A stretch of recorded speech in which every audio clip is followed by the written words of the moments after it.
মির্জা গালিবের দুটি বিখ্যাত উক্তি ছিল।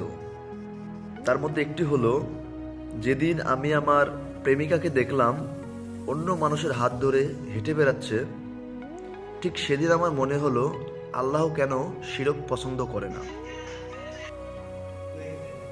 তো এখন আমার কথা হচ্ছে, আমিও যেটা বলতে চাচ্ছি সেটা হচ্ছে, আপনি যখন আপনার প্রেমিকা বা আপনার জীবন পার্টনার বা যেটাই হোক, যাকে বেশি ভালোবাসেন, তাকে যদি অন্য কারোর সঙ্গে জাস্ট 1 মিনিট কথা বলতে দেখেন, অবশ্যই আপনার মধ্যে হিংসে হবে বা রাগ হবে।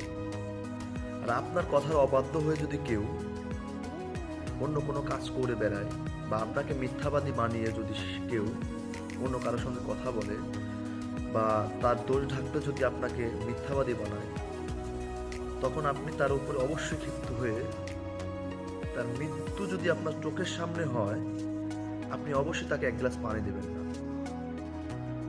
উক্তিটি থেকে এটি আর কি বোঝায় আর কি, আমি যতটুকু বুঝলাম। তো আপনাদের কমেন্টসে অবশ্যই আপনারা জানাবেন যে আসলে উক্তিটির অর্থটা কি। খোদা হাফেজ।